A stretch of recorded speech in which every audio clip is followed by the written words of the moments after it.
चाललो, पण आता पाणी कमी असल्यामुळे धबधबा कमी लो होणं वाटतं. पावसाळ्यामध्ये या ठिकाणी भरपूर प्रमाणात गर्दी होत असते, तरी तुम्ही येऊन इथे धबधबा बघू शकता.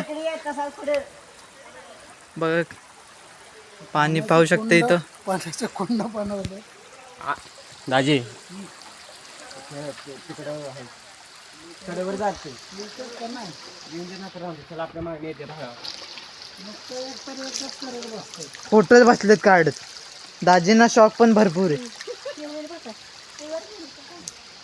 काय माहित असे बाण दाखवलेले आहेत धबधब्याकडे. असे बांध दाखवले आहेत धबधब्याकडे जाण्यासाठी. हे बघा, हे पाण्याचं कुंड आहे. इथे पाणी तसं दूषित झालेलं आहे.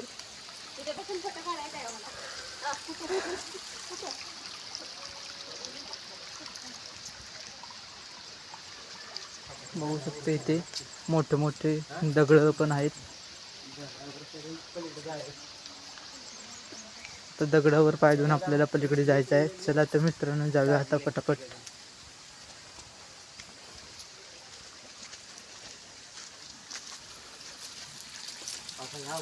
यांची अवस्था बघा कशी झालेली आहे.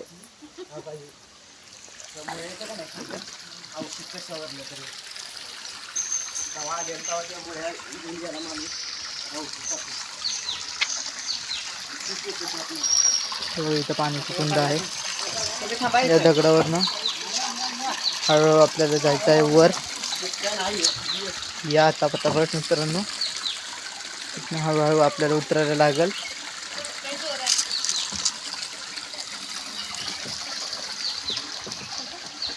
मित्रांनो, खूप सपोर्ट द्या. आपल्याला या ठिकाणी येण्यासाठी खूप मेहनत घ्यावी लागते.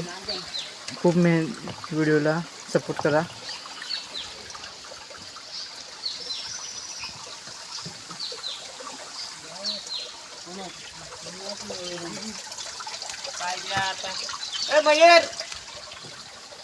फोटोशूट करत बसले की तेच करत बसते. बघू शकता मित्रांनो, आजूबाजूचा एरिया. फोन कर बघू त्याला. हे बघा, हा बाण इकडे दिलेला आहे.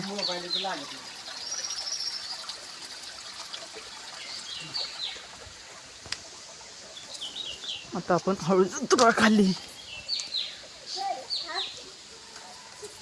ह्यांना इथं उतरण्यासाठी प्रॉब्लेम होत आहे.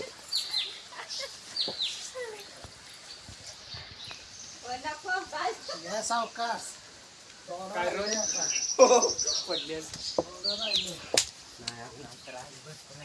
माझा मामा लय पुढे पुढे चालला आहे. परत यायचं नाही आता.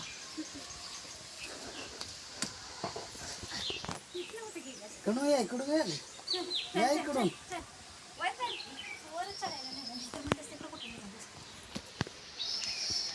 Hello guys.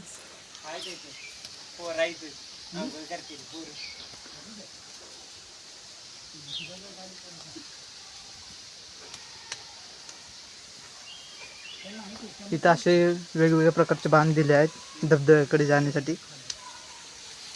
पाहू शकता तुम्ही. हे बघा, अत्यंत सुंदर धबधबा इथं दिलेला आहे.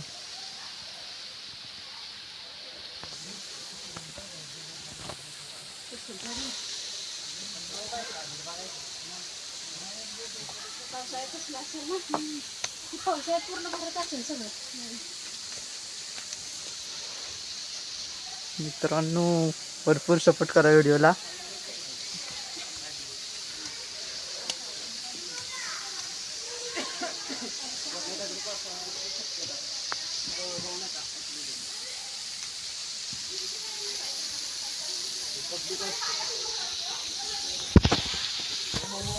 काही लोक इथं मजा करत आहेत.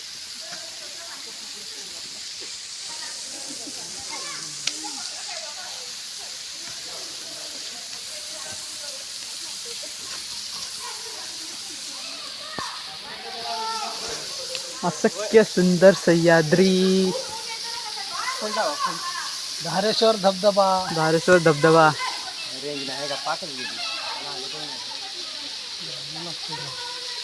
उन्हाळी तिथं पाणी पडते. या ठिकाणी येऊन तुम्ही पावसात भेट देऊ शकता. पावसात खूप या ठिकाणी गर्दी होत असते.